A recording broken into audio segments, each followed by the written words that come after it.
আন্তৰ্জাতিক তৰফৰ পৰা বিনামূলীয়াকৈ লঘু আহাৰ যোগান ধৰা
প্ৰথমতে চেনেলৰ যোগেদি অসমবাসী ভক্তৰাজলৈ সেৱা জনাইছোঁ, শুভেচ্ছা জনাইছোঁ। শ্ৰীকৃষ্ণ জন্মাষ্টমী উৎসৱলৈ সেৱা জনাইছোঁ।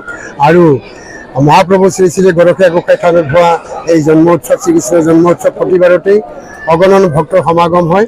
মহাপ্ৰভু শ্ৰী শ্ৰী গৰখীয়া গোসাঁই থান ঐতিহ্যময় আৰু ইয়াত অসম তথা অসমৰ বহিৰাজ্যৰ পৰাও ভক্তৰাজ সমবেত হোৱা আমি লক্ষ্য কৰিছোঁ। আৰু প্ৰতিবাৰৰ লেখীয়াকৈ এইবেলিও 40,000 পৰা 50,000 ভক্তৰাজ ইয়াতে সমবেত হোৱা বুলি আমি অনুমান কৰিছোঁ। আৰু এইবেলিৰ কাৰ্যসূচী ৰাতিপুৱাৰে পৰা ভাগৱত নাম প্ৰসংগ, লগতে মুকলি ধন্য কুইজ হৈছে আৰু থিয় নাম পৰিৱেশন হৈছে। আৰু নিশাৰ ভাগত ভাগৱত পাঠ নাম প্ৰসংগ হ'ব। কাৰ্যসূচী দুদিনীয়া, অহা 13 ভাদ 5দিনীয়া দিনা পেট ভাওনা তথা পাচিতি উৎসৱ পালন কৰা হ'ব। উক্ত দিনাও আমি প্ৰভুক বাহিৰলৈ উলিয়াই আনি বোকা ভাওনাত খেল খেলোৱা হ'ব আৰু বিভিন্ন ভাওনা আদি নাম প্ৰসংগ আদি অনুষ্ঠিত হ'ব। আৰু অসমবাসীৰ ৰাইজলৈ পুনৰবাৰ সেৱা আৰু ধন্যবাদ কৃতজ্ঞতা জ্ঞাপন কৰিছোঁ। আজি ভগৱান শ্ৰীকৃষ্ণৰ জন্মাষ্টমী আৰু এই জন্মাষ্টমীৰ দিনাখন প্ৰভুৰ শ্ৰীচৰণত সেৱা জনাই সমূহ বিশ্ববাসীৰ মংগল কামনা কৰিছোঁ। ভগৱান শ্ৰীকৃষ্ণই যেন সকলো মংগল কৰে, সমূহ বিশ্ববাসীৰ দুখ দুৰ্যোগ নোহোৱা কৰি সকলোৰে যেন মংগল কৰে, তাৰে প্ৰাৰ্থনাৰে আমি ভগৱানৰ শ্ৰীচৰণত প্ৰণিপাত জনাইছোঁ। আৰু ভগৱান শ্ৰীকৃষ্ণৰ জন্মাষ্টমীৰ দিনাখন আমি সৰুৰ পৰাই দেখি আহিছোঁ, এটোপাল হ'লেও বৰষুণ আহে আৰু এইটোৱে হ'ল আমাৰ প্ৰভুৰ মহিমা। গতিকে ইয়াৰ জৰিয়তে আজি আমি এই পবিত্ৰ ভূমিত আছোঁ, সৰভোগৰ গৰখীয়া গোসাঁই থানত। আৰু লক্ষ লক্ষ ভক্ত আপোনালোকে গমেই পাইছে। আৰু কি সুন্দৰ পৰিৱেশ, ইয়াত কোনো হাই উৰুমি নাই। সুন্দৰভাৱে ইয়াত ভগৱান শ্ৰীকৃষ্ণৰ শ্ৰীচৰণত আশীৰ্বাদ লোৱাৰ কাৰণে ভক্তসকল আহি আছে। আৰু ৰাতিপুৱাৰ পৰাই ভক্তৰ সমাগম হৈছে আৰু এটা সুন্দৰ পৰিৱেশ।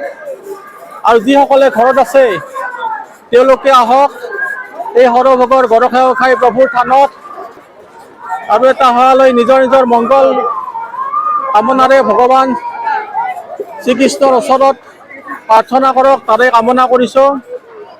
আৰু এই চেগতে এই থানখনৰ পৰিচালনা সমিতিকো আমি ধন্যবাদ জনাইছোঁ। তেওঁলোকে এটা সুন্দৰ পৰিৱেশ সৃষ্টি কৰিছে, তেওঁলোকে স্বেচ্ছাসেৱক দিছে আৰু প্ৰশাসনেও তেওঁলোকৰ পুলিচ বিষয়াৰ জৰিয়তে সুন্দৰ এটা পৰিৱেশ বৰ্তাই ৰাখিছে আৰু তাৰ কাৰণে আমি প্ৰশাসনকো ধন্যবাদ দিছোঁ। আৰু আজি ইয়াততো লাখমান হ'ব লাগে, প্ৰায় 1 লাখ ভক্তৰ সমাগম হৈছে। আৰু এই স্থানতে হিন্দু জাগৰণ অসম বৰপেটা জিলাৰ সৰভোগ খণ্ডই প্ৰত্যেক বছৰে একোটা কৰি সেৱামূলক কাৰ্যালয় আৰু আজিও সেই সেৱা কাৰ্যৰ জৰিয়তে নেমু পানী বিতৰণ কৰি ভক্তপ্ৰাণ ৰাইজক যিখিনি পাৰে সেৱা কৰাৰ কাৰণে আগভাগ লৈছে আৰু এই চেগতে আপোনালোককো আমি ধন্যবাদ জনাইছোঁ। আপোনালোকে ইয়াত আহি এই ৰাইজৰ মনৰ ভাৱবিলাক লৈ ৰাইজৰ মাজত প্ৰচাৰ কৰাৰ কাৰণে আপোনালোককো আমি এই চেগতে ধন্যবাদ জনাইছোঁ।